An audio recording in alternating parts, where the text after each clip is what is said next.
All right, welcome everybody to the second episode of Area 11. We are recording this at 9:30 Central Time. This is Kyle, and to my left is MB, Bait, but also known as just Matt. How you guys doing? How you guys doing? yes, sir, yes, sir. This is Area 11. All right, so got a lot to get to today. We got a great show for you guys. We're gonna go into a lot of things such as NBA news. We're going to be talking about LeBron James and where he stands in history. We're also going to be talking about a couple funny things, and then we're going to go into a Sweet 16 style Travis Scott bracket, kind of like how we did old Kanye songs last week. And then we're also going to do a mixtape review for an artist that we like, especially on Matt's end, and his name is Rocky Fresh from Chicago, the Chicago 312. native, yes sir. Yes, sir. Yes, sir. Yes, sir. So let's get into it. So um, we are recording this literally only after 20 minutes of game three ending. A lot of people thought that the finals were going to be a sweep, but it is not going to be that. The Heat won game three. I don't remember what the exact score was, but it wasn't really close. Like the final score was, again, I don't remember what it I got exactly you. was, but what was it? It was Dude. 104 to 115. Okay. That doesn't sound too much like a blowout, but you could tell that the Heat were in control for pretty much the entire game. Jimmy Butler played out of his mind. He had a 40-point triple-double. He just went crazy. That's the best game that I've ever seen him play.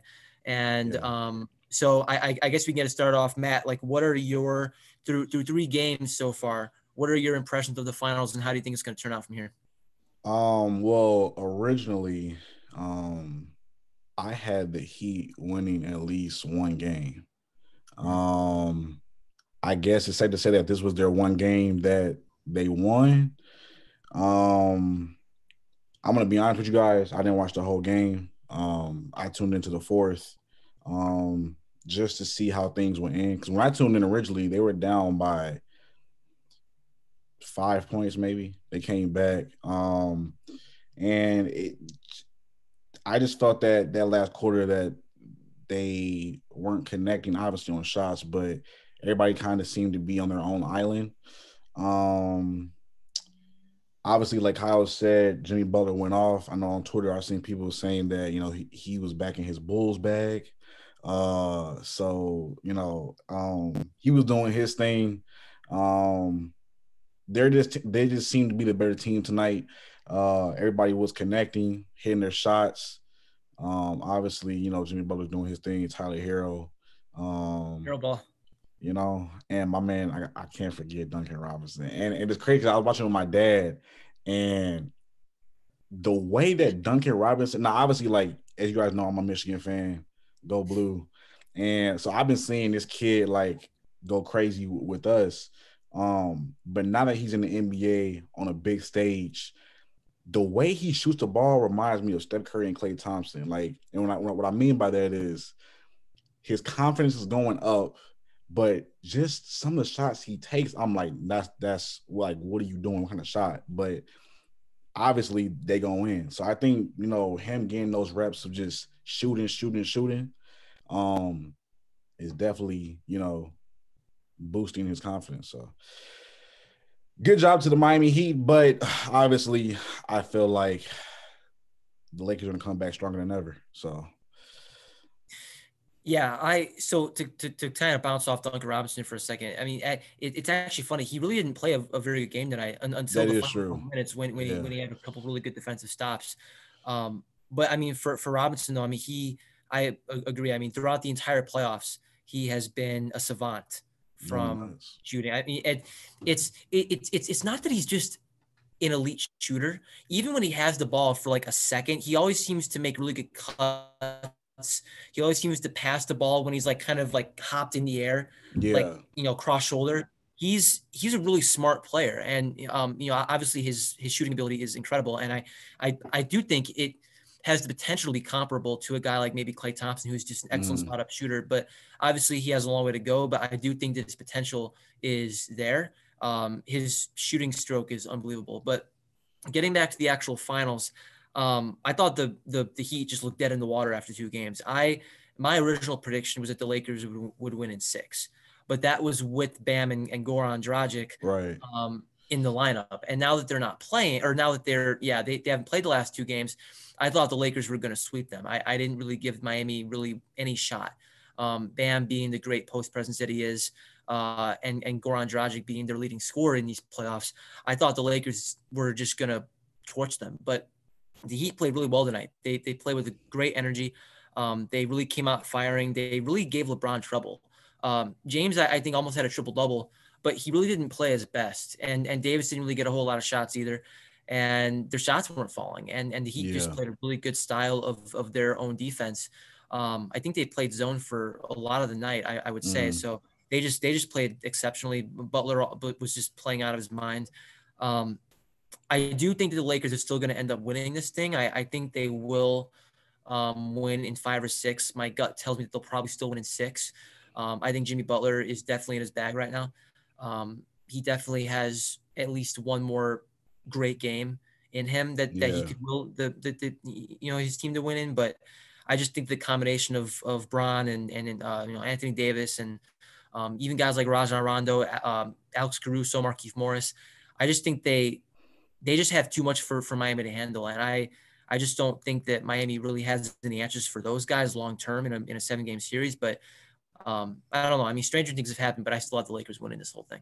I agree. And I got a question for you. What's up? Between the Heat and the Lakers, in your opinion, who do you think had the harder road to the finals? That's a good question. I would probably say the Lakers, just because the Western Conference is still pretty much superior to the East. I mean, Yeah. if you go through who each team has played in these playoffs, the Heat, beat the Pacers. They're a good team, but they're not really a great team. All right. Who they beat in the second round? They beat the Bucks. Yes. The Bucks, and that, I mean, obviously a great team, but I don't think the Bucks have truly mastered how to play in the playoffs yet. Right. It's really Giannis and everyone else, Chris Middleton with the occasional great game, but if you can game plan around stopping Giannis, you can neutralize that entire team pretty effectively. And Most Miami figured definitely. that out pretty quickly. And then they beat Boston in the conference finals, who was a great story of their own. But I just think that the Lakers, beating Damian Lillard and the Trailblazers, James Harden, the Rockets, and then Murray and Jokic in the conference finals. Mm. I just think that, and as with the death of Kobe Bryant, I think kind of in their heads as Yeah. well. I think that the Lakers did have a tough road. Miami definitely has played great, and I think they will be back in the finals in the future, in the near future. I just think that the Lakers are just going to be too much, and I just think that LeBron is in kill mode right now, I regardless agree. of Game 3. But I yeah, that's agree. my opinion. Cool. Cool. It's been a great finals though. I'm going to be really sad when the finals are over because there's going to be no basketball again until at least, I mean, maybe the middle of next year, maybe a little bit before then. Yeah. Originally, didn't they say like end of December or something like that? They were talking about something related to Martin Luther King Day, I want to say, but then I think I saw a report that said that they're not going to be playing any games before then. So Okay. we're going to be in it for the long haul. I'm going to have to Yeah. resort to watching old YouTube basketball games. What I about was, no, sorry, go. no? I'm saying what about football? That's just a dead mission. Yeah, I'm not really huge into football. I mean, I'll watch it. The Mm. Bears lost today, which kind of made me upset. I think the Lions lost too Hey, against what the you Saints. know me, yeah, I'm from Michigan, but I'm a Seahawks fan, so Russell Wilson, MVP, baby. Let's get it. Him and Patrick Mahomes are on a different level. for real. All right. So cover the finals. You guys know what we think. Let us know what you guys think in the comments. Definitely. Something like that. We still got the Lakers winning, but hey, we are certainly not Miami haters. Shout out Miami. They've played great in these playoffs. They've shown great. They've shown toughness. Spoelstra is a great coach, and maybe they'll make it interesting. So let's see how it plays out. Yes, sir. All right. Second segment. This is the one that I was actually most excited to talk to for a little bit. We're going to be talking about LeBron James and his place on the GOAT ladder. And for those of you who don't know what GOAT means, it's greatest of all time. So did you want to start, Matt? Like, where do you think he ranks all time right now? I mean, I already know what you think, but maybe other people don't. Right. Okay. So, um, GOAT right now. I think honestly, there's been debate about, several players in the league right now who can hold that spot. But honestly, in my opinion, LeBron James is holds that title. He's shown it year in and year out. Um, and the fact of, how he's still playing, and combine that with his age, you know what I'm saying? It's It's it's in, it's it's it's incredible. crazy. It's It's incredible. crazy. And the one thing I will, I guess later on we'll get into that, but if you think about LeBron's career NBA wise, he's never had the greatest amount of help. Now you may say, "Oh, but Matt, he when he was in Miami, he had the big three." Look, I understand. I get it, but when we say big three now, I think of Kevin Durant, Steph Curry, and Klay Thompson, where all three of them were playing on a high level consistently. LeBron, D Wade, and Chris Bosh. I no discredit to D Wade and Bosh, but their level of play wasn't consistent as those three guys with the Warriors. You know what I'm saying? So that's why I feel like LeBron is really, goes hard every game and gives it his all, regardless of what the situation is. And obviously he hasn't always come out on top, but at the end of the day, he's human. And he's gonna make mistakes. But I just think, from his first game in the NBA to where he is now, the dude has came a long way. And I see him being at the top for a good time until somebody else comes to the league and can take that spot. But as of now, he's at the top for me. Okay. Those are good points. And first of all, I just want to preface my argument with saying that the GOAT debate is highly subjective. Like, I mean, people have different criteria Right. for who their personal GOAT is. I mean, people might weigh a certain bit of criteria different than another person. Mm. And I think the conversation of the GOAT is a fun one, but it can also be pretty contested. I mean, you got people yelling and screaming about it all the time, which is kind of funny in its own right. I personally, as of this moment in time, have Michael Jordan. Not just because I'm from Chicago. That doesn't really have any influence on me. I actually think that LeBron's my favorite athlete of all time. I've been watching him really since about 2009, 2010, and he's been just unbelievable. And I was born a month after Michael won his last championship, so I never got to watch Michael. But when it comes to the criteria that I think are important, I think championships matter. And although LeBron has been to 4 more finals than Jordan, I think there's something to be said for a 6 for 6. I mean, he won 6 finals in 6 tries. That's also more of a team award as well, because I mean the Bulls were just absolutely dominant throughout that entire decade of the 1990s. Michael Jordan was the Finals MVP in all 6 of those. So being the most important player on 6 championship teams with no losses, I think matters. And 10 scoring titles. He won a defensive player of the year.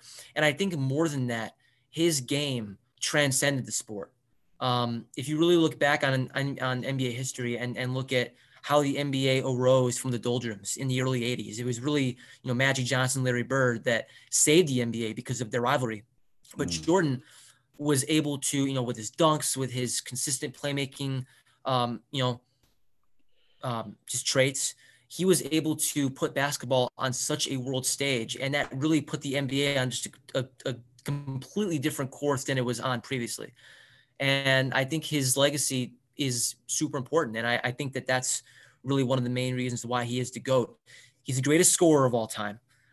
In terms of his per game averages, he was also an exceptional defender. He could pass, not as well as LeBron. I'll give you that, but he could pass the ball, Right. and just his ferociousness, his mindset of "I will kill you," and I will do whatever it takes to kill you on that court. And he did. I mean, he broke so many people's. Michael Jordan is the reason why guys like Karl Malone, John Stockton, Gary Payton, like all those other NBA legends from the 90s don't have rings because of Michael Jordan. Charles Barkley, who I love, he's a wonderful, wonderful person. Great to listen to on TV. So that's my stance right now. I will say though that if LeBron wins his 4th championship, I think that inches him closer, if not tied, just because LeBron's longevity is just absolutely stunning. And if LeBron gets 5 rings, I think that puts him at the top. But as of right now, at this moment in time, Jordan is still my GOAT. I'm gonna play devil's advocate with you. Okay, please do. So I know you talked about Jordan having the 6 rings, right? Yes. If LeBron wins this year's finals with the Lakers, that means he would have won. I think you froze. Hold on. We're waiting. I can hear you still. Freaking Zoom. Can you hear me? Okay, I can hear you now. There was only like a 5-second delay. Sorry about that, guys. So just to rewind a little bit, Jordan has 6 rings with the Bulls. Now, does that kind of increase LeBron's rate of passing Jordan if he wins this year's finals? Because if he wins this year, he would have won a championship with 3 different teams. We see Jordan try to do that, and he obviously failed.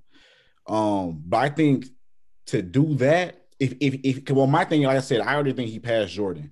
But for people who are on the fence like you, I'll be like, this man did it with 3 different teams, and with those 3 different teams, like I said before, he really didn't have a team like Jordan did. You know what I'm saying? Beside like Lakers wise, the biggest player besides him is Anthony Davis, obviously. But besides that, they really just, I wouldn't say they're average players, but they're good role players. Let's say that. Mm-hmm. Yeah.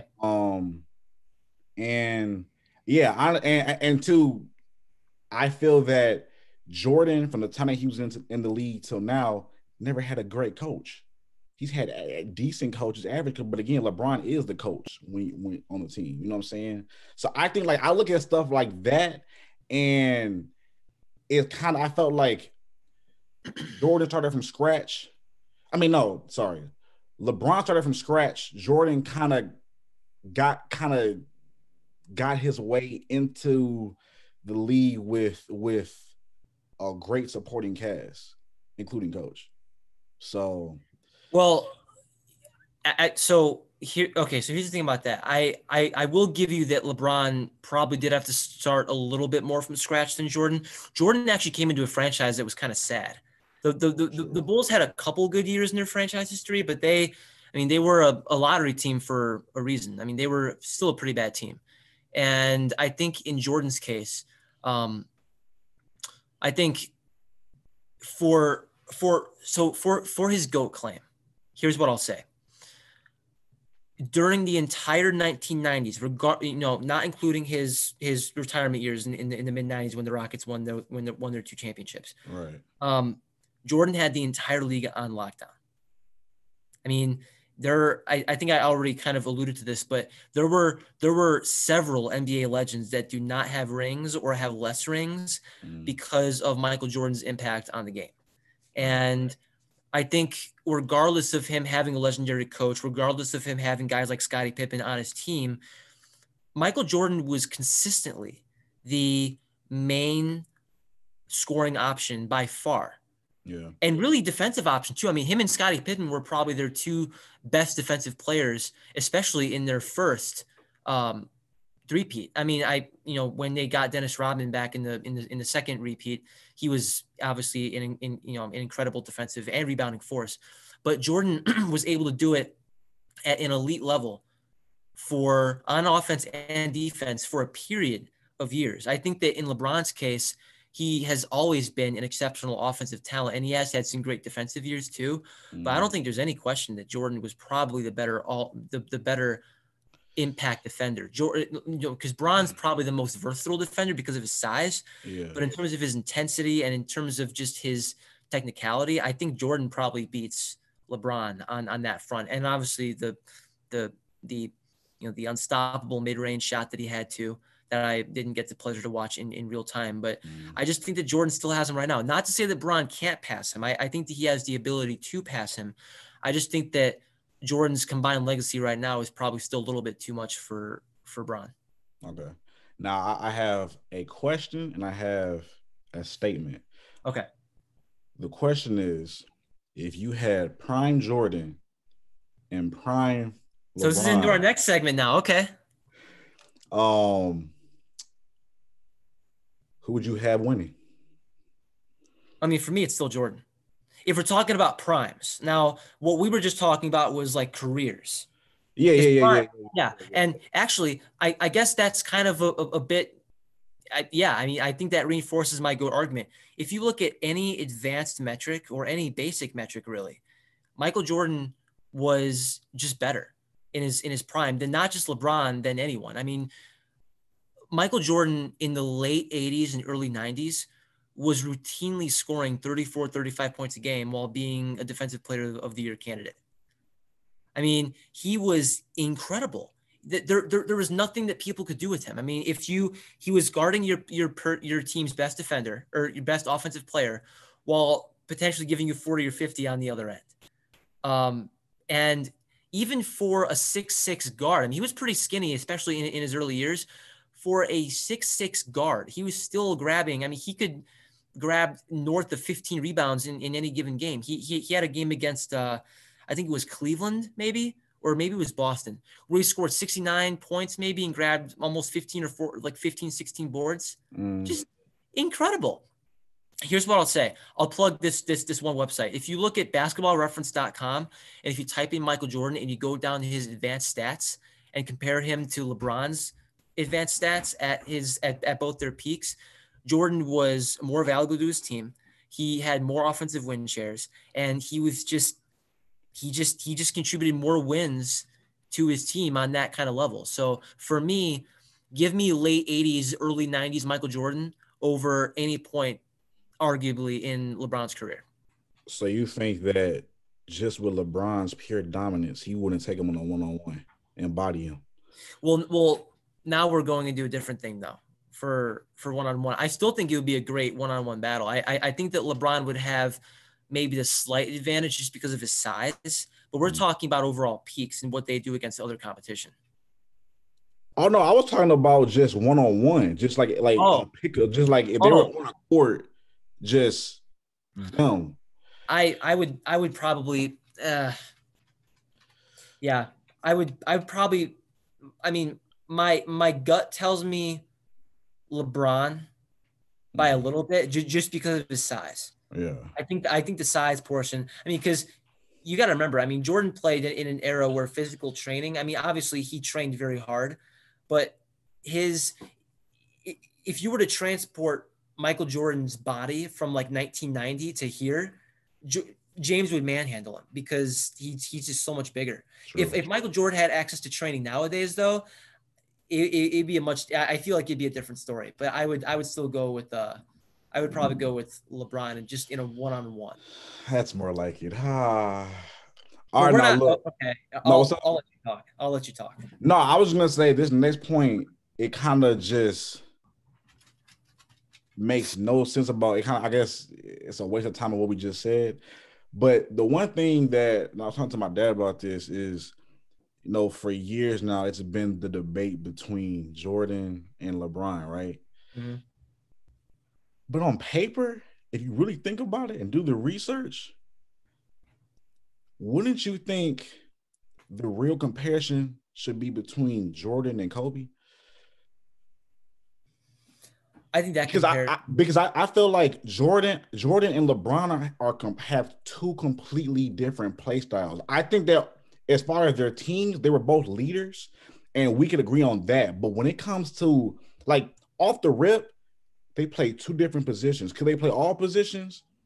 Yeah, but I feel like the whole LeBron and Jordan debate is relevant, but not relevant because it's like, I don't know, comparing a quarterback to a wide receiver. Like it doesn't completely make sense. But again, I see why, because I see why the debate is out there and whatever. But I think that it should really be against Kobe and Jordan comparison wise. Well, a couple points for that. I think that people compare them naturally because I think really you could probably go up to almost any fan now and they would probably say that 1-2 all time is some sort of combination of Jordan Bron, because Yeah. Jordan has been the consensus number one for years now, but Right. LeBron is definitely the greatest player of our generation for sure. I mean, Facts. it's really him, and I mean, you could maybe put Kevin Durant like in his That's what I was thinking. sphere, but I mean, but Bron Yeah. is Yeah. is still number one for sure.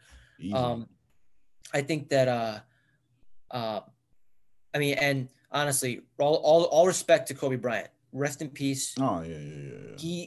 He's not Jordan, Mm-mm. because from my perspective, um, I I actually recently just did a top like 10 or 11 players of all time, just by my own self, just in my own free time. I have Right. Kobe as number 11, and that might get a lot of hate from people, but you got to look at it from this perspective. If you're comparing Kobe and Michael Jordan, they're pretty much the same person when it comes to physique, True. position, their moves on the court, their intensity, their preparation Mm. has been legendary.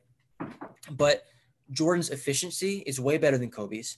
Jordan also won one more title than Kobe, and I feel like he also had more of a impact on the game than not just Kobe, but I think really everyone potentially, because of just his ability to make the game global, and his shoe line has been unbelievably iconic. I have a pair of Jordans Mm. like that are sitting in my closet right now because I'm Facts. afraid to walk with them in public because I feel like I'm gonna crease them or something. So it just comes down to that, and I just think that Jordan definitely, or not definitely, but did have a better career than Kobe. Again, rest in peace, Kobe. Wonderful legacy. I would still have Jordan, Okay. Okay. I but want you guys to comment down below. Who do you guys have? make sure to LeBron? subscribe too. Yes, most definitely. Hit that subscribe button. Turn on notifications. Yes, But sir. we want to hear from you guys. Jordan or LeBron. So And you can put Kobe in there too, because Kobe's still an all-time great. yeah, yeah, yeah. He was the best player in the league really before LeBron took him over. That is true. That For is true. sure. I mean, he was dropping 35, 36 on people Most def. routinely. All right, let's transition into our next segment. This one's gonna be kind of fun. We're kind of excited about this. We wanted to ask you guys, or actually no, I'll ask Matt first. Would you rather airball a 3-pointer in a game, or would you rather miss a layup in a game?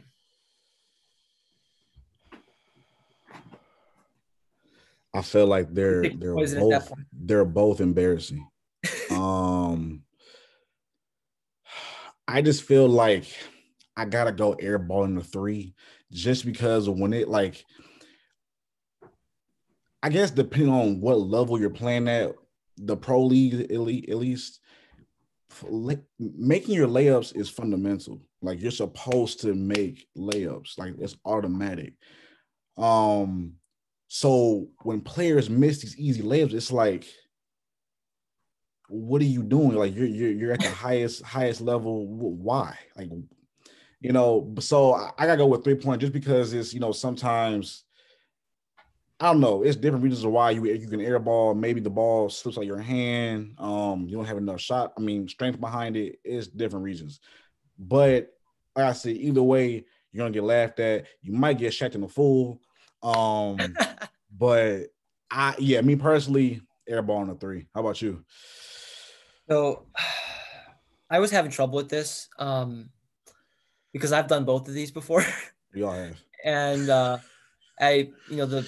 college I went to, there was a rec center, big rec center, and there were multiple basketball courts down there, and I'd be trying to play games at least once or twice every week. Yeah. And I've gone through those experiences. For as many threes as I might have made, I also airballed a couple threes too. And I think because I've done that more, I'd probably have to go with airballing a three is more embarrassing. Three. Um, and I think it's kind of it kind of might be a product of the era that we live in too, because I mean, really, ever since about the middle of the 2010s, there's been a 3-point revolution that was really started by Steph Curry and James Harden. Yeah. And now, I mean, people are expected to take threes, and honestly, you can even see that as granular as just pickup games now. Pickup games from the 90s probably look a lot different than pickup games now, just because people are just shooting threes all the time, including me. So, but because that's one of the few things I do well on the court. It might be the only good thing I do. And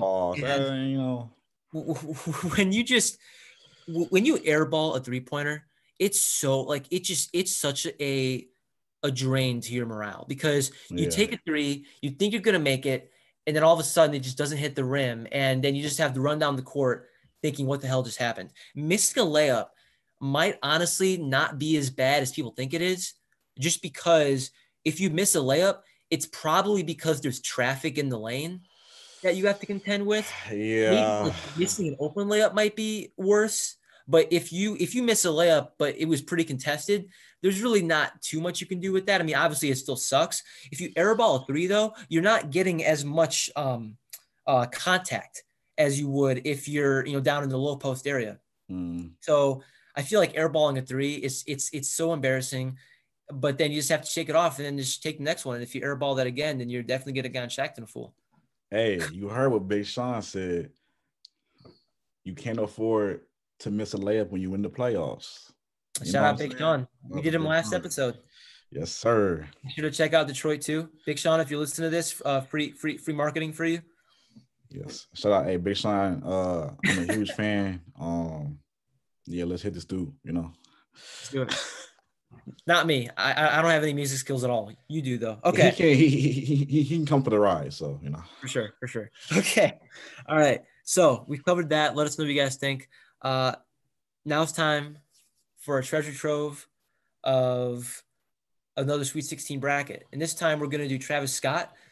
Travis Scott is my personal favorite artist right now, and really has been for the past couple of years. And actually, it was Matt that put me on to him back in senior year of high school when Rodeo dropped. That was just an incredible album. One of my favorite albums to date. I love Travis Scott. He's had a huge impact on my life. I listen to him a lot. And we're going to do a Sweet 16. Comment down below, when did you first start listening to Travis Scott? Because like I said, I got put on in 2016. I put him on in 2016, but it felt like nobody really knew who he was. You know what I'm saying? Like, I felt like Antidote popped off Great song. Couple of months later, but nobody I felt like was really like knew who Travis Scott was until 2 years later, a year or two. You know what I'm saying? So was that when Birds dropped? Because Birds dropped in 2016. I think it was Rodeo dropped in September of 15. That's only like a year difference, because when Birds dropped, it was huge. And I think Rodeo was also big, but it was also like, oh, like who is this guy? I mean, because he had a couple mixtapes, but it's like he really didn't achieve superstar status until about 2016. Yeah. We were so really now I'm thinking, oh wait. It was 2016 when I put you on? It was 2015. Yeah, I thought so. Okay, yeah. I remember because we were at a football game, a crosstown football game, and I remember getting in your car, and then you started bumping. Yeah. Like it was some song from Rodeo, and I'm like, who the hell is this guy? This guy's awesome. Fire. Then a star was born for me. Lost me 5 years. Crazy. Let's check out my bracket. We're gonna break this down for you. All right. So again, interesting. Like last week, like I said, I'm not gonna read this all. You guys can see it. Each region, I had the ends. Shout out to Birds in the Trap, one of my favorite Travis Scott albums, and we had Sweet, also from Birds in the Trap. You guys can see I had the ends coming out. Stargazing and Can't Say coming out of Kyle's favorite. Well, it's not the top favorite, but one of his favorites. Can't Say is a great Astro song. World. And obviously I had Stargazing. This one was super hard, bro, because obviously from the first round, I had Stargazing coming out automatically, and between Can't Say or Wake Up, I had Can't Say. But having these two matched up, I had to give it a re-listen. And I don't Stargazing just puts me in that mood, like that, just zone out, just I'm not thinking about nothing. So I had Stargazing come out. It's honestly one of the best intro songs of any album that I've ever heard. What, Stargazing? Yeah, but you know, so it's so is the ends. I mean, those are both true. two Yeah. great intro songs. I still remember when the trailer dropped for Afterworld. And I was on vacation. I don't know where I was at, but I go on Twitter and people going nuts like, "Oh, he just dropped the trailer for Afterworld." Da, da, da, da, da. And the visual plus the music, I was like, incredible. He's so "Oh my, creative, and he just knows how to tap into his audience. yes, sir." It's amazing. The other region, I had Beebs in the Trap, and I had 3500. And as you can see, I had 3500 coming out. 3500 is a classic. I don't. There's nothing more to say. Future. And yeah, bro, and yeah, Nightcrawler and No Bystanders. Kyle can testify with this one, bro. I'm not. Hold on. Don't spoil my bracket though. Oh But no. I'm just saying that me and Kyle are huge fans. I think Nightcrawler was the song I actually put him on to specifically. I think it might have been, from Rodeo, yeah, and that I think it might have been. Chief Keef and Sway Lee.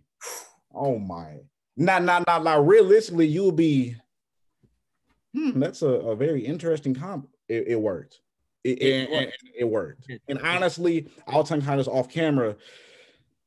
I feel like we're gonna never get another song like this from Travis Scott. Some may come close, but no cigar. And as you can see in my championship, I had The Ends and Nightcrawler, and golly. But I was here for a good 5 to 10 minutes just. Oh my Lord. Thank you. You know what I'm saying? But obviously, Nightcrawler was my winner, man. You know, shout out to Rodeo. And notice The Ends. Terrific intro to Birds. Shout out to Andre 3 Stacks. Yeah, man, Nightcrawler, you know. Right. Okay. All right. Well, hold on. I'm gonna share my screen. So it's funny you mentioned that, Matt, because Nightcrawler is also my favorite. I did not wait. Actually, let me zoom out here. I actually I did not know that you chose Nightcrawler. So props to you for that. Okay. Okay. So for me, so I'm just gonna do like a brief region by region. Antidote versus The Ends. I got mad respect for The Ends, but Antidote, it just has a special place in my heart. Antidote's a classic. That's easily one of my favorite Travis Scott songs, so I had to go with Antidote. Sweet Sweet versus SDP. Now, I used to love Sweet Sweet, and I still do, but I think I listened to it too much. And then it kind of like grew old on me a little bit, and I love SDP. Lana Del Rey is awesome, and she plays a great role in that song. It's a song that just gets you in the mood. It's such a chill song. You can just do so many things with that song. So I'm going with SDP. Goosebumps versus Stargazing. I'm going with Stargazing too. Goosebumps is a good song, but it got played too much. Yeah, it got played way too much, and I never really like fell in love with that song. Not to say that I'm like some sort of Travis Scott hipster or anything, where I don't like any of his mainstream songs, which I do, but Stargazing is a classic. We like to be different on this podcast. That's true. Ease up. We like some diverse mindsets on Area11. So then, Can't Say versus Wake Up. Here's where we defer. Wake Up for me is an incredible song. I love The Weeknd on that song, and I do love Can't Say it, especially the slowed down version where you can find it on YouTube with some added reverb on it. But Wake Up, to me, I mean, Travis Scott and The Weeknd, unstoppable combination. Moving into the other region, I got Biebs in the Trap over Skyfall. Nav he just goes crazy on that song, so I got to give it to him. Can I pause you real quick? Yeah, go. I don't know if you remember, but You remember when the song, I mean, obviously when the album dropped and people thought that that Nas part was Justin Bieber. You remember I that? think, yeah, I think so. I think I do I remember that. I was like, now at the time, I think this is my first time hearing Nas, if I'm not mistaken. But I'm like, I know for a fact, because they say, oh, well, he has auto tune, bro. Even with the auto tune, that did not sound like Justin Bieber. It But slaps. continue. Yeah. Well, no, and that's the thing too. Oh my God, I think I said Nav, Nav. Nav's had pretty bad luck with Travis albums because remember when Oh, yeah. Astroworld dropped, and when people were listening to Yosemite, his verse was turned down super low, so they had to like redo the song. I'm like, Crazy. wait, what the hell is this? Um, and then yeah, so Good I song, got though. Good I song. yeah, definitely. So I got 3,500 over drugs to try it. Days Before Rodeo is a great mixtape, but 3,500 is a classic. Nightcrawler over Don't Play, because Nightcrawler, you know, as you guys know, is apparently me and Matt's favorite Travis Scott song combined. But you know, spoiler alert there. And then I got No Bystanders over Upper Echelon. You know, Juice World, rest in peace. Goes crazy on that. Um, so then into the Elite Eight, I got Antidote over STP, and then Wake Up over Stargazing, because Wake Up, like I said, Weekend Travis Scott combination is incredible. And then 3,500 versus, or no, wait, Beebs in the Trap, losing the 3,500, and then Nightcrawler beating out No Bystanders. So in my final four, I got Antidote, Wake Up, and then 3,500 and Nightcrawler. Really, it's a rodeo and Astroworld king, you know, Yeah. kingdom over here. In my championship round, I have Wake Up versus Nightcrawler, and then by a hair, I've got Nightcrawler because, like I said, or like Matt said, it's such a unique song. It sounds almost kind of like robotic, but like a beautiful, like kind of like robotic symphony of just Mhm. noises everywhere. And I've never really been a huge fan of Chief Keef. Like I'll just lay it out there right now. Like I've never been a huge fan of drill music, but Chief Keef's verse on Nightcrawler It's is something about it, bro. It's there's something about something. it that just Oh like my puts chills down your gosh. spine. And you know, I love how Sway Lee kind of like adds like a different kind of element to that song. It's kind of like a lightish, airy kind of thing. While Travis Scott, Yeah. Keith, they're darkish vibes. You know, they're dark lyrics. It's Oh awesome. So my. Nightcrawler for me definitely has uh the edge. I'm gonna say there's one thing about Nightcrawler. I remember. Well, I think the reason why we appreciated Chief Keef's verse on that was because I felt like before this song came out, we were so used to hearing drill type beats. So Mm-hmm. hearing him on this type of production was like, I didn't know this was possible. You know what I'm It's saying? crazy. Like Yeah, definitely. crazy. And then I remember this was like a while ago, but I texted Kyle and I think I was listening to Nightcrawler and I said, you know, if this artist was around in that time, I can see him being on this song. Kyle was like, he was trying to think. And I gave him some clues. I was like, well, he signed a Cactus Jack. And I was like, Don Tolliver. Because if you listen carefully,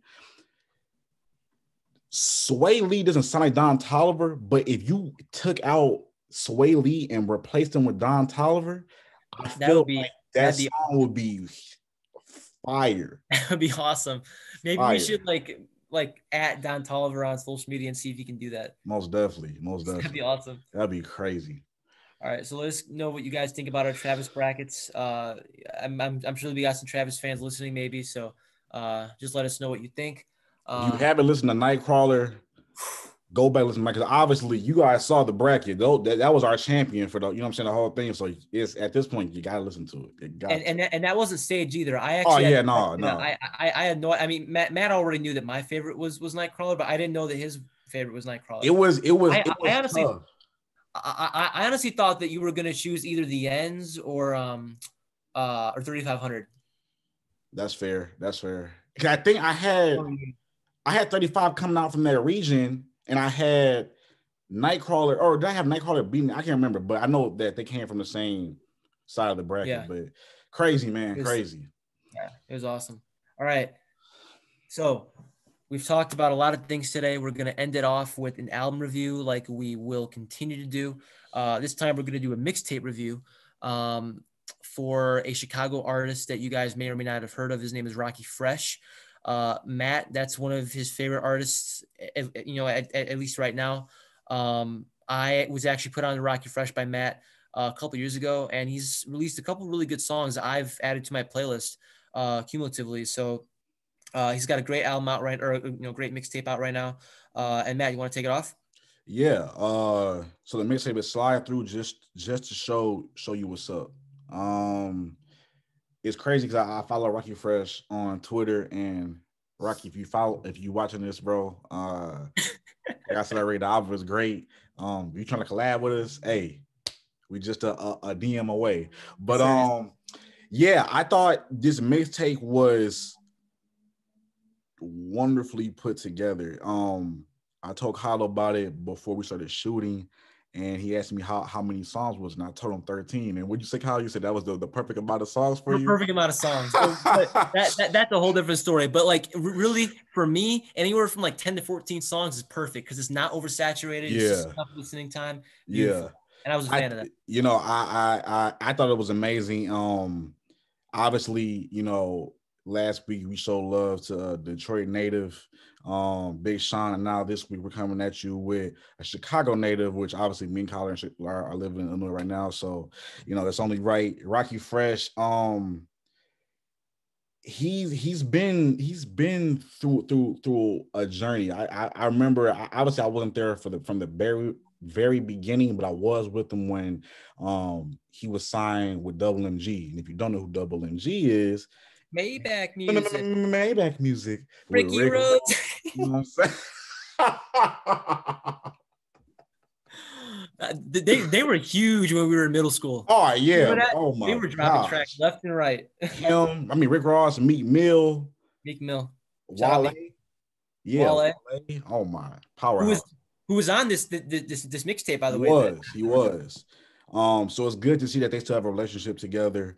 Um, yeah, 13 songs. I honestly saved the whole project. And for me personally, it's one of those projects where I didn't just listen to it as soon as it came out, and then that was it. Like I'm still bumping it as of today. And yeah, I mean, from songs like What You Doing, to I Can Tell featuring 24 Hours, Bluffing, which is I feel that on this album, he really showed some raw emotions when it comes to his love life. I know in previous projects, he kind of sort of talks about it, but I feel like this one he kind of took a deeper dive into it. Downtown Love, obviously, like we said, he's from Chicago. So I don't know. I think next time I'm downtown, I might play the song just to get the true, aesthetic of the song and as long just as I'm in the car too. okay. Okay. Oh, but yeah. And I also like Dream Come Alive featuring Backwood Jones. I never heard of Backwood Jones. I did like his verse, so I'm gonna check more out his music. One thing I want to say is that I Can Tell featuring 24 Hours. I feel like him and Rocky Fish have a real dope friendship. I've noticed that on every project he has at least one feature on there. But I was telling Kyle that I like when features somewhere in their verse mention the person they're doing the song with, and I'm not saying that word for word, but he basically was saying that kind of like a girl, like she I heard that you love them songs I got with Rocky, and I just like when they use the wordplay and they give credit back to the person's songs. I think that's just creative. But yeah, I think this was a super great mixtape. I told him numerous times on Twitter. And I don't know. I feel like he's the homie. He shows love back. So Rocky Fresh, like I said, if you're watching this, hit us up. Maybe we do an interview. You know what I'm saying? You never know. But No, yeah, can you imagine how cool that'd be? That'd be that'd be awesome. nuts. That'd be nuts. So yeah, slip through just to know what's up. Fire mixtape. Available on Spotify. Spotify, Apple Music, everywhere. Yeah, shout out to Rocky Fresh, man. So I'll add a couple 2 cents to it too. I listened to the mixtape not too long ago, and I can tell you guys. Oh my god, that actually had the potential to be a pretty nice transition. I can tell you guys that my favorite song off the mixtape was "I Can Tell." Uh, that that sounded better in my head, but the song was really good. I'm more of a guy that really like it's kind of hard to explain from someone that's not coming from a musical background, but I really like beats that are fast paced and have a lot of beats to them, but not like too fast paced where it sounds like just rushed. Mm-hmm. And I can tell is definitely one of those songs. And Rocky Fresh is definitely one of those artists that you can really tell he's telling stories when he's rapping. Yeah. And it doesn't sound forced. It sounds very natural. It sounds Mm. like he obviously knows what he's doing. And like Matt was saying, he's made a lot of feelsy songs that come off this album too, like Downtown Love, Bluffin' were songs that I added as well. I also love the song VIP because it kind of Oh sounded yeah, like there was fire. like some sort of like old violinish kind of sound in Mm-hmm. it, which I really appreciated. But I can tell was definitely my favorite song that features 24 hours. 24 And hours. and nice. And he actually my favorite Rocky Fresh song of all time called Feelings Hurt also has 24 hours on it. So if you guys get a chance to listen to that song called Feelings Hurt off one of his other projects, please do. But yeah, I thought overall it was a great mixtape. I certainly added a couple songs off it, and hoping to bump bump some of those songs in the car soon if I Definitely. ever drive anywhere in this pandemic. No, yeah, it's crazy. I told Kyle, I felt again, this is all personal preference. I don't want anybody to be, getting mad or what are you talking to? Look, I think Nice. as of right now, and this is my opinion, I feel that if we're talking out of Chicago, you ready? Rocky Fresh is my favorite artist currently from Chicago. And I feel I'm not just saying that because this mixtape was great because like I said, I've been listening to him for probably since senior year of high school. Yeah, it's so fun. And I just sometimes I like cheering for the underdog, and I feel that he gets overlooked in the rap game, but also from Chicago because he's not. I mean, people know about him, but you have people like Kanye and Chance and now Polo G. Polo. He's not really getting the hype and the buzz and as he should be. But I think he's a real creative artist. And yeah, he's Yeah, he doing this definitely thing. is. Yeah. No, I completely agree. Great artist. And I think he's really increased his followers on Spotify now too. I think he's almost Yeah, to half a mil, I saw which is that. really good.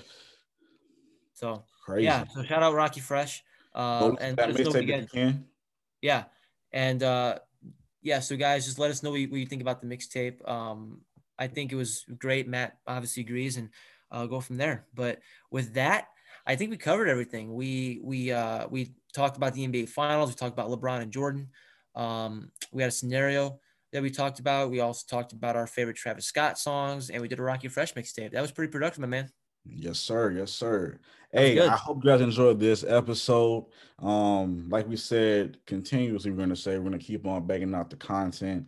Um, and leave in the comment section what you guys want us to talk about. Obviously, we're doing this because we are passionate and we love what we talk about. But again, we also know that we have an audience, and we want to hear your feedback and what you guys want to be put in this show. So we're all ears. We're still at the beginning stages, so we're working out kinks and trying to find ways to better the podcast. So let us know, and in the comment section if you want to DM us on Instagram or whatnot. But yeah, I mean, I enjoy doing this. How about you, Kyle? Oh, I've been loving doing this. It's You know, fire. This is fire. this is our first podcast that we've done together, and I feel like it's off to a pretty good start. And we'll just continue to look for ways to improve. And it's been great to make our ideas and thoughts public. So No, most appreciate definitely. you guys. Appreciate you Most guys. definitely. But All right, yeah, guys. and also we echo the culture. Never forget that. All right, never forget. Never forget. We are the voice of our generation. Yes, sir. At We'll least catch we're you trying to be. guys. We'll catch you guys next episode, man. All Peace. right. Peace out, guys. Have a good week.